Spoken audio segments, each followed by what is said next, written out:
आदरणीय धर्म प्रेमी सज्जनों, सादर नमस्ते। मैं जेठालाल विश्वकर्मा आप सभी का हार्दिक अभिनंदन करता हूँ। महाभारत उद्योग पर्व अध्याय 9 आपको विदुर नीति का प्रसंग सुनाया जा रहा है। महर्षि वैशंपायन जी ये कथा महाराज जन्मेजय जी को सुना रहे हैं। पिछले प्रसंग में आपने सुना महात्मा विदुर राजा धृतराष्ट्र से कह रहे हैं, गौएं गंध से, ब्राह्मण लोग वेदों से, राजा गुप्तचरों से तथा अन्य साधारण लोग आँखों से देखा करते हैं। अब आगे महात्मा विदुर राजा धृतराष्ट्र से बोले, हे राजन, जो गाय बड़ी कठिनाई से दोहने देती है वो बहुत कलेश उठाती है, परंतु जो सफलतापूर्वक दूध देती है उसे लोग कष्ट नहीं देते। जो धातु बिना गर्म किए मुड़ जाती है उन्हें अग्नि में नहीं तपाते। जो काष्ठ अर्थात लकड़ी स्वयं झुका होता है उसे कोई झुकाने का प्रयत्न नहीं करता, अर्थात बुद्धिमान को अधिक बलवान के समक्ष झुक जाना चाहिए।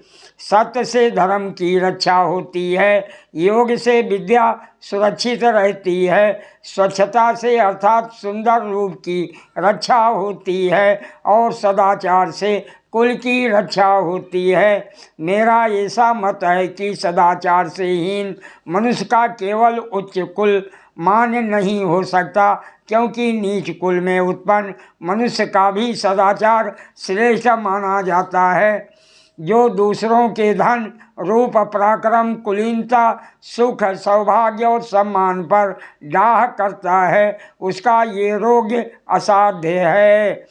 विद्या का मद, धन मद तथा तीसरा उच्च कुल का मद, ये अभिमानी मनुष्यों के लिए तो मद ही है, परंतु ये विद्या, धन और कुलीनता ही सज्जन पुरुषों के लिए दम के साधन हैं। अच्छे वस्त्र वाला सभा को जीत लेता, सभा में अपना प्रभाव जमा लेता है। जिसके पास गौ है वो दूध, घी आदि पदार्थों के आस्वादन से मीठे स्वाद की इच्छा को जीत लेता है। सवारी से चलने वाला मार्ग को जीत लेता अर्थात पार कर लेता है, तथा शील स्वभाव वाला पुरुष सब पर विजय पा लेता है।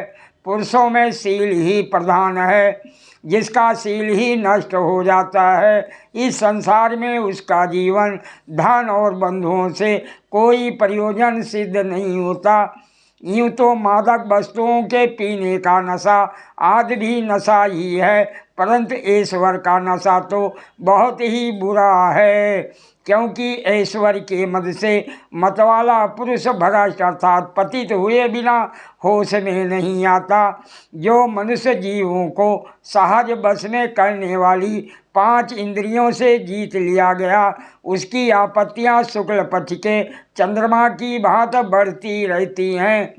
जो राजा इंद्रियों सहित मन को जीते बिना ही मंत्रियों को जीतने की इच्छा करता है, अथवा मंत्रियों को अपने अधीन किए बिना शत्रुओं को जीतना चाहता है, उस अजितेंद्रिय राजा या पुरुष को सब लोग त्याग देते हैं।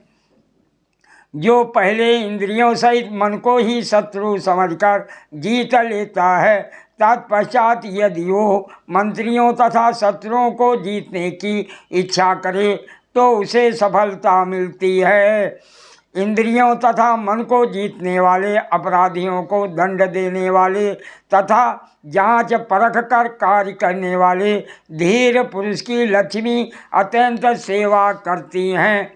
हे राजन, मनुष्य का शरीर रथ है, बुद्धि सारथी है तथा इंद्रियां इसके घोड़े हैं। इनको बस में करके सावधान रहने वाला चतुर एवं धीर पुरुष काबू में किए हुए घोड़ों से रथी की भांति सुखपूर्वक संसार पथ का अतिक्रमण करता है।